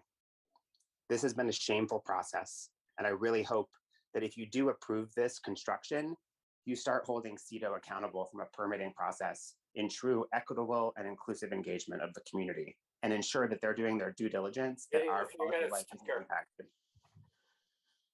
I'm done. It was so close. Ugh, so close. Thank you. I see Lacey Smith. Hi, everybody. My name is Lacey Smith. I am a social worker with the City of Burlington. I am the Community Support Supervisor, and I supervise the group of community support liaisons that work out of the Burlington Police Department. So I just was here to speak. I just wanted to share a little bit about how my team isn't going to be involved in this work and kind of the conversations that I've had, and just what I see Secretary of the Homeless Alliance and being in this work for the last 8 years, as well as the individual that manages the policy for the City of Burlington that are sheltering on public land. The need far outweighs anything that we have in terms of system capacity. So not only is the system getting smaller by the changes that they're making, there isn't any capacity in that system currently as it stands. So in order to address chronic homelessness, so someone had spoken about the people that have been homeless for chronic homelessness is defined by only 1 year, but we have people in this community that have been homeless for many years. And so the best practice when really addressing the needs of those individuals is relationship. It's about getting to know those people, really meeting them where they're at. And I don't think that no other issue can be addressed if you do not have shelter over your head. Everything else is going to fall away.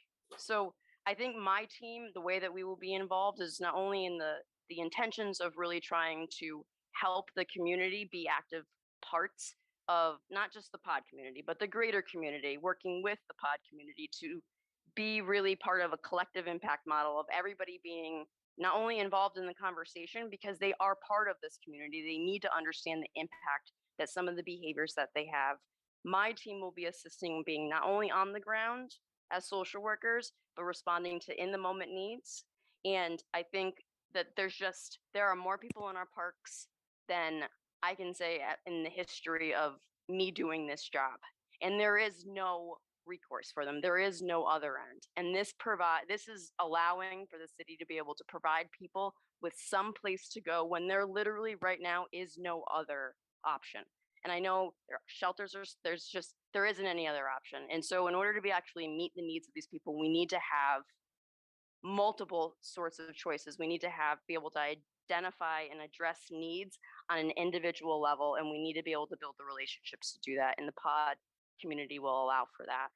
And so we will be working with all of the providers that will be on site, working out of the Community Resource Center. We will be in and at this pod community on a daily basis, I'm sure. And so not only will we be a resource for the people that live at this community, within the pod community, we will also be a resource for the community to try to help make inroads. As I know that it's going to be hard, there is always going to be impact with new neighbors, but that doesn't mean that we can't have relationships to try to address and minimize that impact. So I'm happy to answer questions if people have anything specific, but I just wanted, just from the perspective of somebody who's in the parks and side, that number has done nothing but grown, and the system itself doesn't have any capacity. So there really is just a need. Thanks. Thank you very much, Lacey, and thanks for your work. Brad, could we have an address for Lacey? Oh, so I'm a city employee, so I don't actually live in the city limits. Do you still want my address? A contact address? Yeah, 1 North Avenue. Perfect. Thank you. Okay. I see Mackenzie House. I'm not sure who that is. Hi, my name is Bill Jones, and I'm the Mackenzie House. Well, actually, I just live in the Mackenzie House, but here I am. I am so honored to be here, to be able to express the best that I know how as a 76-year-old man who is a veteran, senior citizen, and I really deeply care for the homeless, at least most of us, because I was homeless myself more than once. And I know what it's like to be searching.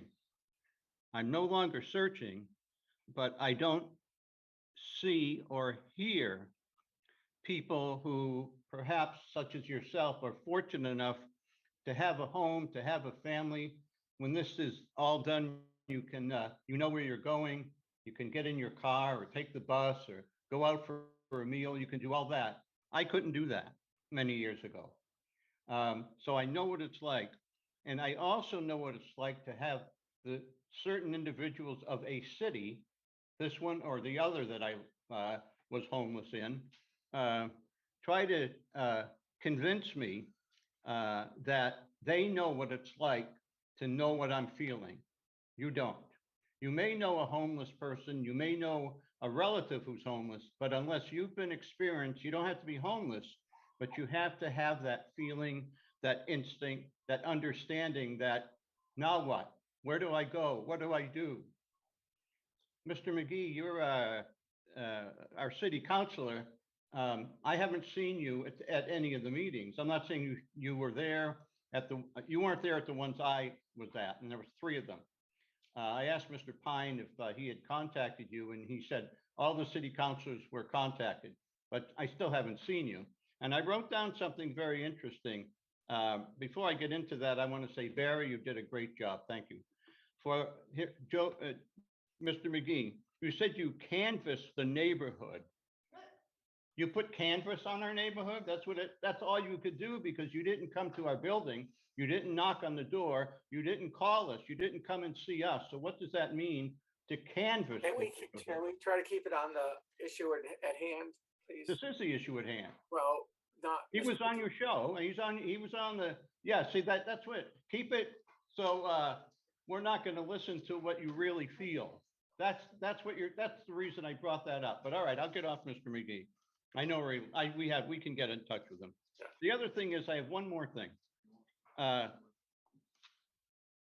asking you rhetorically, if any of you hold or feel any responsibility, no matter what the outcome of this is, for the actions of the people you're trying to help, the homeless, who move into our neighborhood, whether it's glorious or whether it fails. You in my view, have responsibility to people such as ourselves. And I don't hear you taking the responsibility because you don't know who has the responsibility.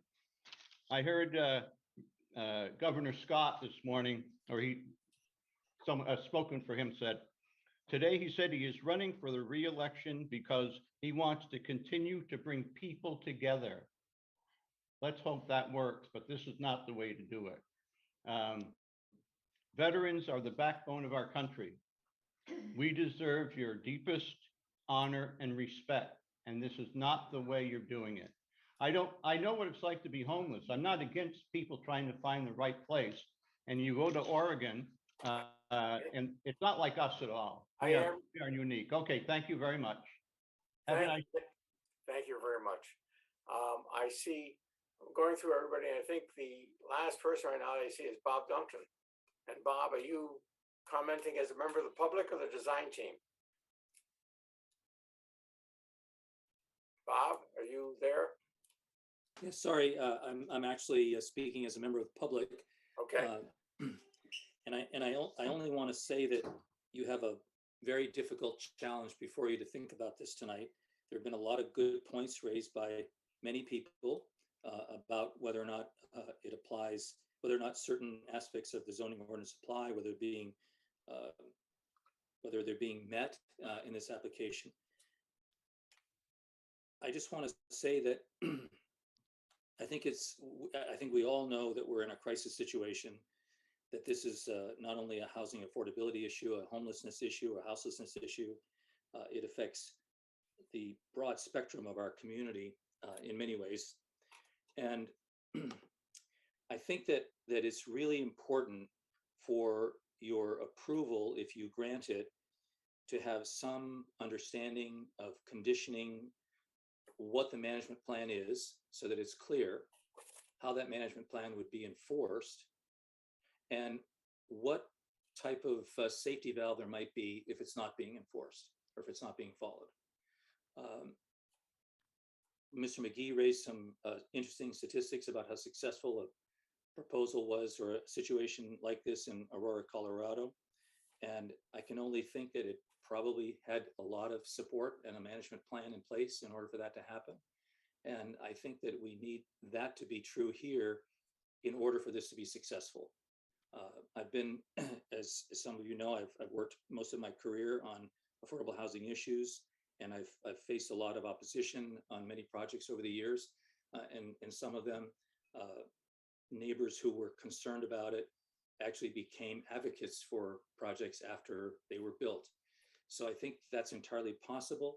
I think in fact, it's likely if you have the right plan in place. But I think it's really important that we have a plan that people can depend on and is enforceable. So to the extent that you can do that in your conditioning, I think that's might assuage some people's concerns. I also want to just point out that unlike almost every other project that you review, this has a time limit. There are many, many projects that have been built in this community that don't have time limits and aren't kept in the manner in which they were planned to be kept when they were approved. And there's really no way of enforcing any action later. And I think that in this case, you have that opportunity because it is a time-sensitive approval. And I think you can say that if the plans aren't being met, that you have some way of determining that it can be changed if it's necessary. And I think those are some important points to consider. Thank you. Thank you, Bob. I think I've got it. I see Lacey Smith up. Did you speak? Hey, Brad, I see more hands up that haven't been promoted. Oh, I'm not, I don't see them at all. I don't know how you're seeing Well, them. I see there are 5 hands up.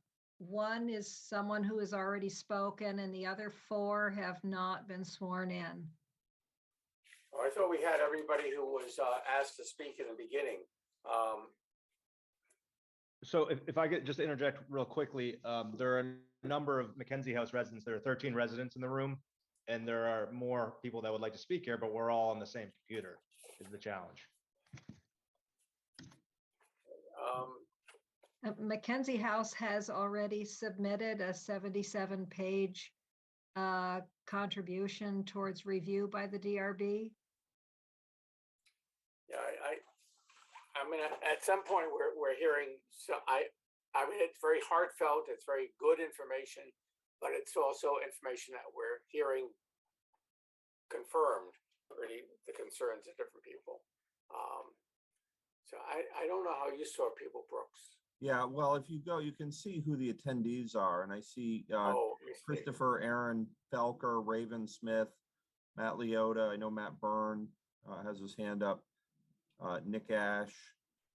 There Paul are more Bradley. hands going up as we speak. Well, that's why we One, asked two, for how three, many hands four, there were in five. the beginning. I have Pardon? 6 more hands up. Yeah, I think that's why we asked for hands in the beginning. We had a finite number of hands. We asked those people to speak. Now we've got I'm trying to attendees, 39 attendees, and I see. Hey, Brad. Yeah. That's quite a bit of people. It's yes. Close to 7. Yes. I'm open to suggestions, AJ. Yeah, I first of all, I'm curious about whether or not we could get Kim to give us an opinion on Mr. Burns' assessment of 24 VSA 4413. I'd like to get that right. I understand his point.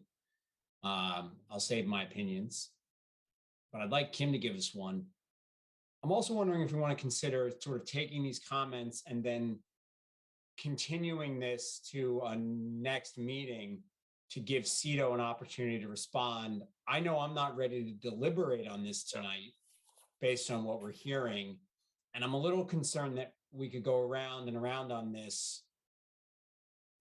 I want to consider these points. And so I would strongly recommend that if we, if there's a lot of people who want to speak, we may even want to continue here shortly and give people further opportunity. You mean? Yeah. Yeah. Okay. I would support that approach as well. Okay. I think that maybe that is the approach we'll take. Again, it's very hard to determine. I'm trying to go back to participants and that. Our next open DRB date is July 5th. So that's when we'd have to continue this too. I have a question for the applicant on this one then too. I think I don't see us deliberating tonight either. I think a lot of questions. I'm looking at 1, 2, 3, another 10 people, 10 hands up or something like that. And I think if I can do this just because it's getting to be late and we've heard a lot of testimony, I'm going to go through people who have their hands up, and I'm going to ask to keep it to 1 minute and try to be to the point in terms of what you want to say, because we've heard a lot of comments already. We know a lot of people's concerns. So I'm going to start with Nick Ash. You got to swear everybody in though, Brad. They haven't been sworn in. Yeah, well, and then they have to be brought up to the level of participants too, right? Yeah, Brad, I would actually move that we continue this to July 5th now, because I don't think limiting people to a minute is good. And I'd rather have people have an opportunity to be heard and then pin them down for a minute. And if I'm counting that, that's that's another 30 minutes just on this. Yeah. I don't know. That would be my thought. Are you making that motion, AJ? I will make that motion that we continue this till July 5th. I'll second that. Any discussion from the board on this?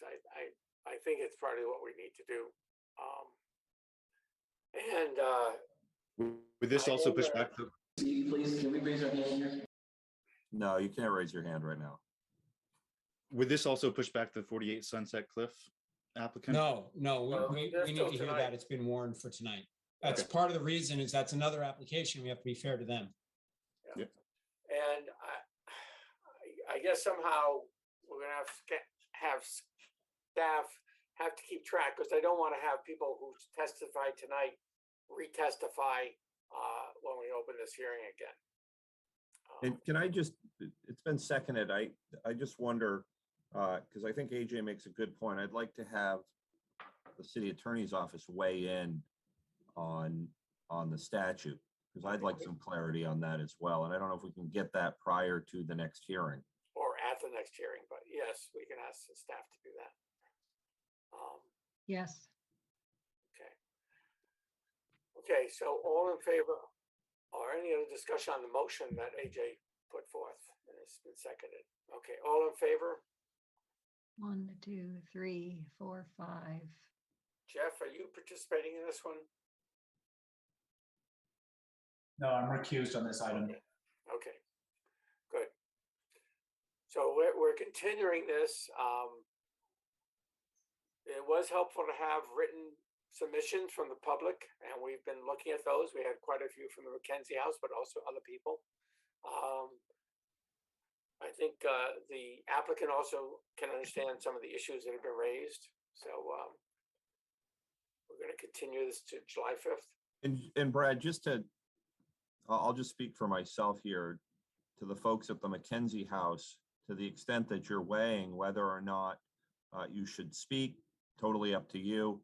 But I know I've read everything that's been submitted. Yes. So you've been heard there. Okay. Thanks everybody for the participation. It was a good round of information here. So we are going to move on to we have one more item on the agenda tonight. And that is, it's here somewhere. 48 Sunset Cliff. So is the applicant here for that?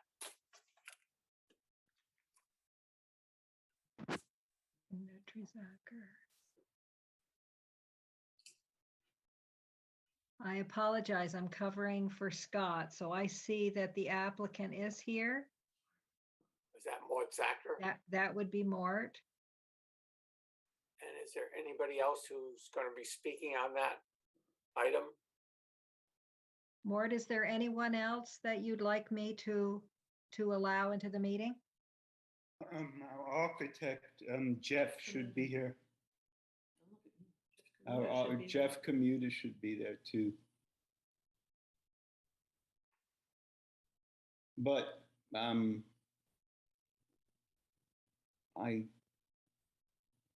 not finding your architect. If there's anybody here to speak on this project, would you raise your hand, please?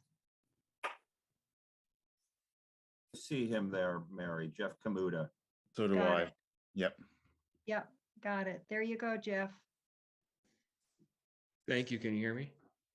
Yes. So Jeff and Mort, do you swear to tell the truth and whole truth under pain of penalty of perjury? Yes. And I just wanted to confirm, is Michael Koch on the call as well? That's the civil engineer. He should also be part of the presentation team. Michael. There he is. So you should swear into, do you swear to tell the truth and whole truth on pain and penalty of perjury? I do. Okay. So I think there were some DAB comments, some of which were addressed. I think most of them might have been. So if you want to make a brief presentation on this. Yeah, I'm happy to introduce the project. This is Mike Koch with Civil Engineering Associates. We presented the first phase of this project, the DRB, back in March, and that was for the proposed demolition of the existing house at 48 Sunset Cliff Road and a proposed shoreline stabilization project, which were approved. And we're here again this evening to present the second phase of this project, which is the replacement single-family residence on the same property. Just to give everyone a little bit of background, this property, as you're driving north on North Avenue, if you were to make a left on Star Farm Road, cross over the bike path, the road becomes a private road, Sunset Cliff Road. And if you drive about a half mile down on your right is this property. CEA has been contracted on behalf of the landowners, the Zactors, by Birdseye. And we are here this evening to just review and present the project to the DRB. Our role as civil engineer in this was mostly making sure that the project's in conformance with the low mow zone requirements. And this project was reviewed by the Conservation Board and was approved, and was also reviewed by the City Stormwater Department, and also received approval per the staff report. Just wanted to turn this over to Birdseye to see if they had anything to add with regard to the design of the house and the staff report. Thanks, Mike. Is it possible for me to share my screen? Let's see if we can do that. Well, Isn't Jeff the one who has to do that? I am not seeing that I'm able to do that. I think Jeff has to, doesn't Jeff have to select that yourself, Jeff? Can you do that? I don't see anything. Yeah, All I don't have is see a an chat option button here. and a raise hand. Is there something that was posted with the DRB on the website that I can open for you? Sure. If you want to open the PDF, that was the address, and then it's called supplemental drawings. I was just going to run through that. Okay. I know you guys have Just had a give me long a night, moment. so I'll keep it brief.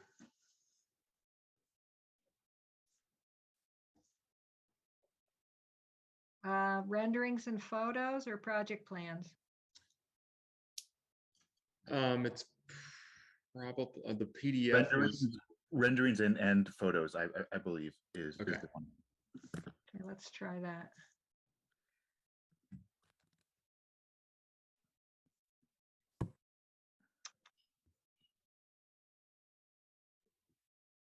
Thank you for your patience. No problem.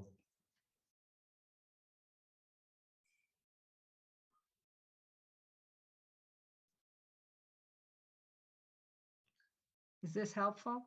It was a different PDF. I believe, pardon me, this is Mike. I believe that the name of the file is called supplemental drawings or supplemental information. And I believe it was submitted, there might be a date code on it of May the 9th. I have existing and proposed site plans, project plans, renderings and photos, window and door specs. What if The rendering and photos file has a cover on it when you open it that says supplemental. Mary, when I open the renderings and photos link, it comes up with supplemental drawings.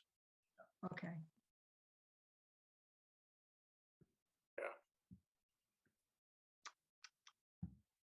If you want to begin an overview, I'll try to play catch up with you. Would you like me to open it, Mary? We have the plans in front of us. Yes, right. Right. So maybe you tell us about the project. Yeah. Now. Yeah. Yes, it's in Sunset Cliff. All the adjacent lots are long, narrow lakeside lots. Street on one side, house. Here we go. So if you just go to page exactly.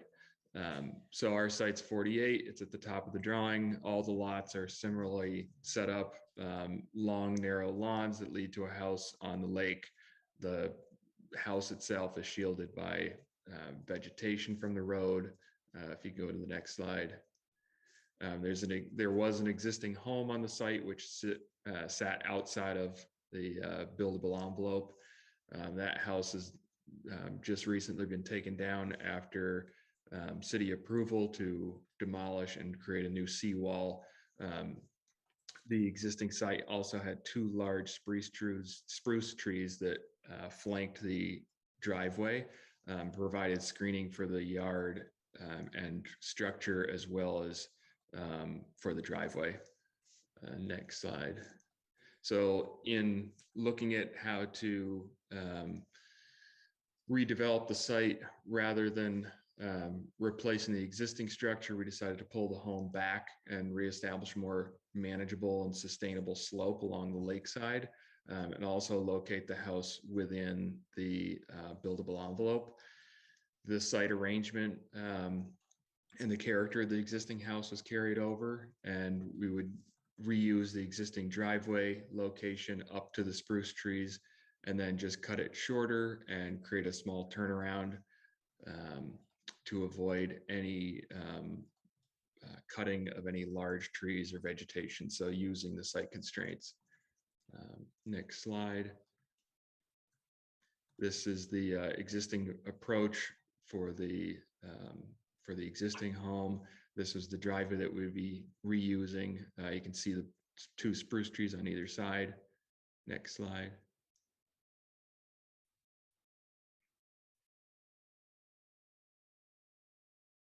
And now some renderings of the house. So the design scheme was really about creating a continuous transition from the driveway and the lawn down to the lake, reestablishing the shoreline and seawall, and allowing the house to kind of occupy the space between the two different landscapes. The house is set back 170 feet from the street. It's all one level and age in place design and one large roof mass, which then allows the house itself to sit within that one roof form. The driveway, as you can see, uses the existing location and brings you to the front of the house. We use the existing unique spruce tree to frame the entry and screen the car turnaround. And as you can see, the house is a very low profile and symmetrically organized around the front entry. This is coming into the neighbor's yard. And the front of the house was oriented around this symmetrical idea of the entry at the middle with cascading wings that bring you to that zone.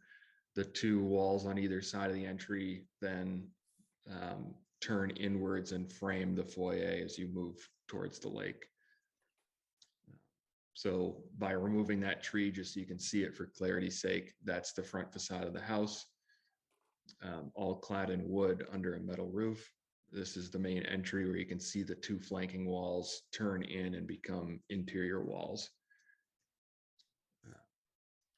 And following the DAB discussion in the last meeting, in order to adhere to zoning requirements, we moved the longest street facing wall forward so it would be proud of the garage. So happy to take any questions in order to keep moving forward. I guess I appreciate the house is a smaller footprint than the existing house. Pleasant direction to go in. Mm-hmm. Any questions from the board for the applicant on this one? No. No. Any questions for the board from the applicant? Oh, no, no. Thank you. Not seeing any questions from the board. It's been a long night. Maybe it's because you've answered the questions that the DAB and the staff had. We might keep it nice and simple at this point, unless there's anything else that the applicant wants to add. We'll close. I'd just like to say, it feels somewhat ironic, our application following the last one. And I commend all of you for your patience and your difficult decisions. And I'm proud that I'm a resident of Burlington, Vermont. It's ironic in many levels, yes. Yes. Yeah, I've certainly been in plenty of DRB meetings, and I think after tonight, I have an even greater appreciation of your work. Okay, well, on that note, we will close this hearing, and I suspect we will deliberate on this one tonight. Thank you. Thank you. And I think we have no other business. We will adjourn the Development Review Board meeting. Recordings. I can. On 48 Sunset Cliff Road, I move that we approve the application and adopt staff's findings and conditions. Second on that. Leo, okay. Any other discussion? All in favor? Opposed? AJ? I'm not opposed. No, just didn't get it up in time. One, two, three, 4, 5, 6, 0. Does that sound Yes, right? yes. AJ, thank you for your help on the motion for the Elmwood Avenue project. Well, Recording let's stopped. and